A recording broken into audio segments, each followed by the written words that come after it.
Excuse me, sir. I'm not interested. Are you Ace Colwood? Depends on who's asking. Answer the question, sir. Yeah, what can I do for you? I have these for you. Matt says to put them on and meet him at the American History Museum. What are they? Good luck.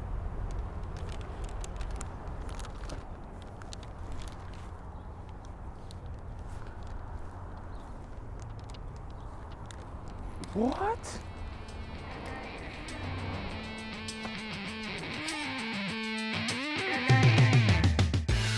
What makes a company great?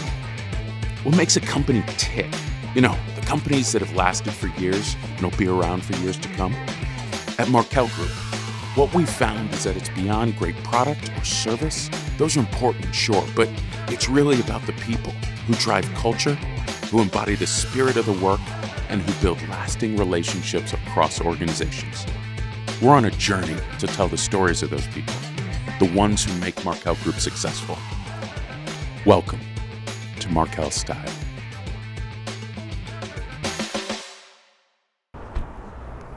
Ace! How are you, sir? Hey, Matt. Good to see you. Welcome to the American History Museum.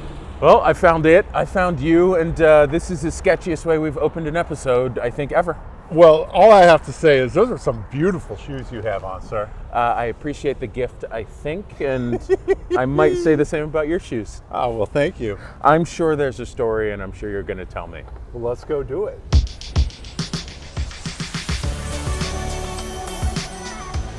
Matt, you promised me a story.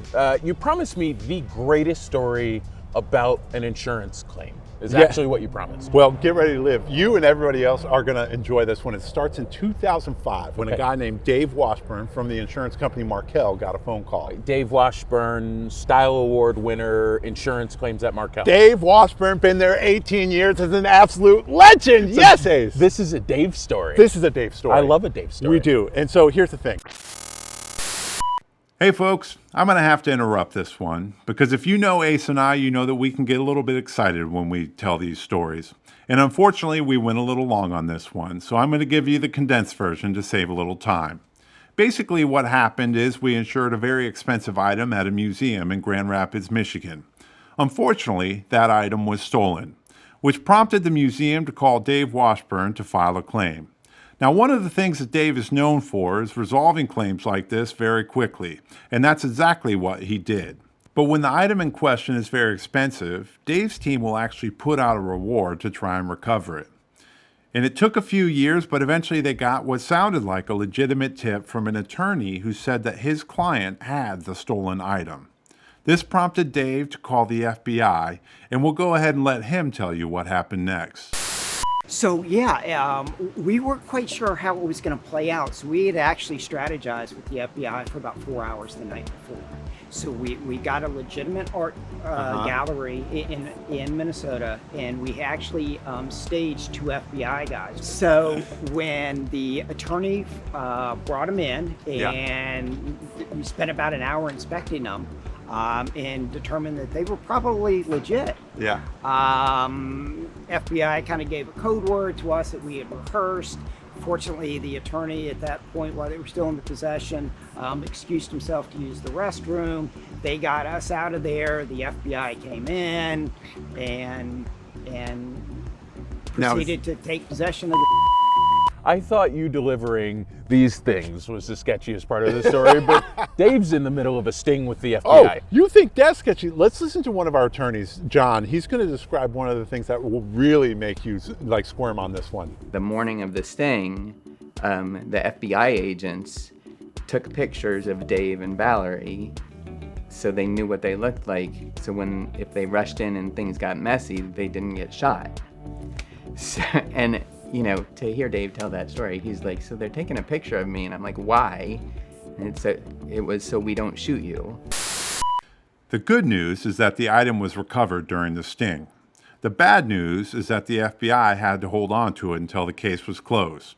It wouldn't be for another 12 years that they received a call from the man who originally stole the item. This means that Markel will soon take possession of the item, And one of the things that Markel likes to do in situations like this is to go back to the original owner to give them the opportunity to repurchase the lost item for the original claim amount.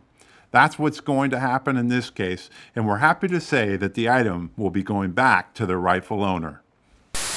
No way. So we're coming full circle. The thing was stolen, sledgehammer, out of the plexiglass, through a series of events, through a sting, etc. Dave has been on the case for now 12, 18 years. Yes. And we are getting to a place where we've recovered the thing and the owner might get it back. Yep. Which leaves, I think, maybe the most important question, and the reason I have sat through your history lesson for the last however many minutes. Matt, what artifact are we talking about? Ace, have you ever seen the 1939 cinematic classic shot in Technicolor called The Wizard of Oz? Yellow Brick Road, Dorothy, that one. That's the one. Do you know which museum it was in Grand Rapids, Michigan? I have not a clue. The Judy Garland Museum. Now, if you were going to have a Judy Garland Museum, which would be the most coveted item that you would put in there? I would imagine that would be the ruby red slippers. The ruby red slippers, that is exactly right. Now, the thing is, I couldn't actually find ruby red slippers in size 14, which is what we both wear. So, unfortunately, you're going to be stuck with some ruby red Air Jordans. That explains so much. Yes. But wow. Do you know why we're actually at the American History Museum? No. The only pair of ruby red slippers that's on public display from the movie is in this museum. So a little piece of American history sitting behind us, courtesy of a long journey of history at Markel and making sure that artifact that was stolen is now getting returned to the right place. Some shoes are getting matched together, and our shoes, as they're matched together, might take a little walk down a yellow brick road to go check out the shoes that are in the museum behind us. I think we should. So here's to Dave Washburn, and thanks for the story on that one. Oh, that's incredible. Matt, thank you for that. Dave, incredible work. Let's go check out some kicks. Let's do it.